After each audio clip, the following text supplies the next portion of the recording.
Okay, here we go. Okay, cultural influences include personality, religious beliefs, and language.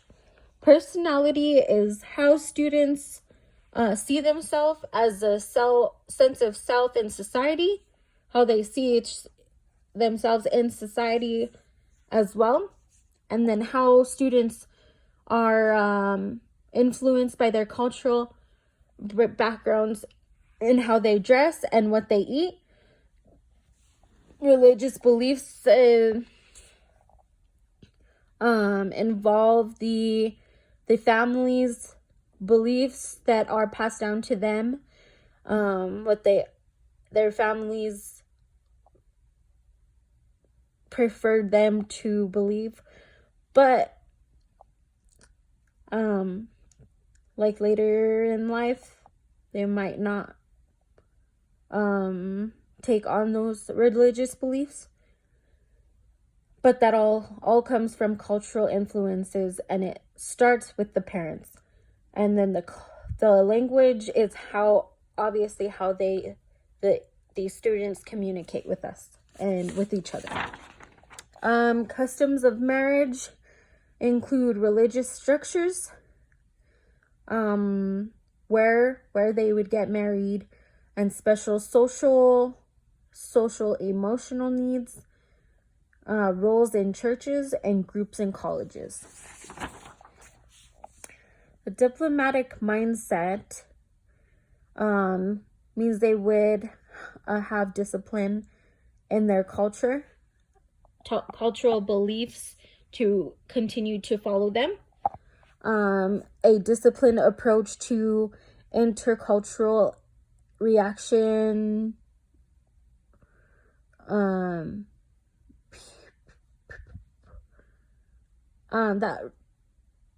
that involves learning about new cultures and having enough discipline to respect it and actually learn about it and respect the culture. And then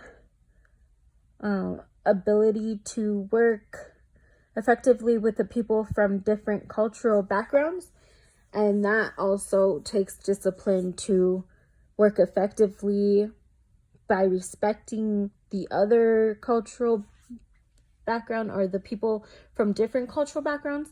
And this is all pertaining to the cultural competence. International strategies for family and the home language. Parents,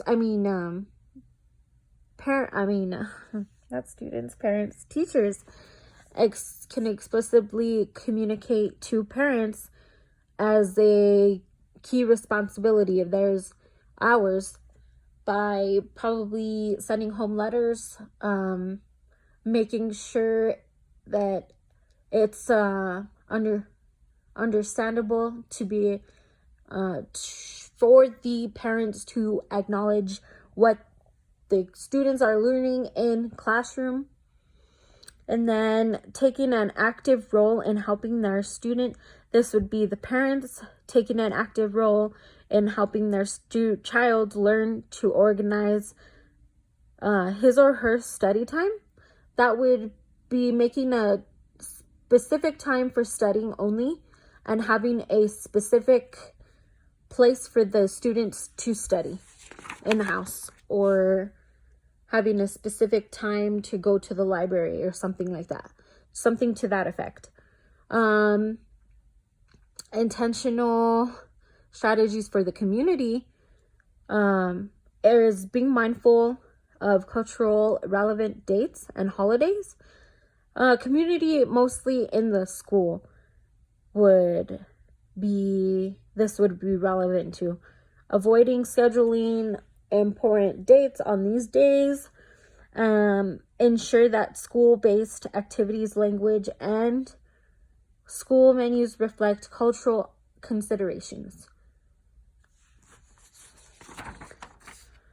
Intentional strategies for family and community for communication.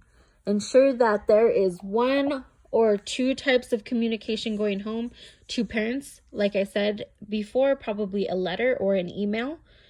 And best describing whatever is going on in the classroom for it to be understandable for the parents to acknowledge, and then also ensure the school bulletin is updated with the cultural dates and holidays, and then making up rules of respecting cultural diversity, and that is very important.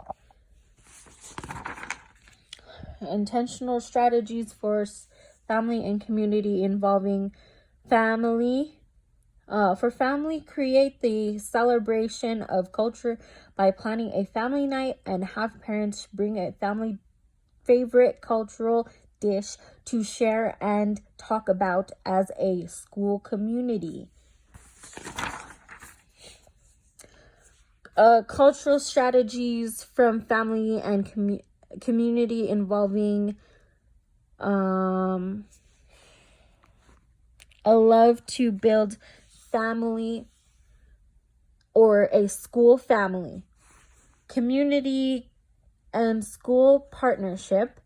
They could engage family partners by making your approach personal, leverage existing community groups and partnerships, create flexible family partnership job descriptions that could be during the family night.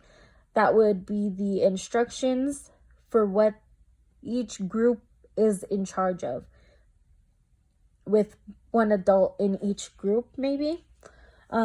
Making participation as convenient as possible.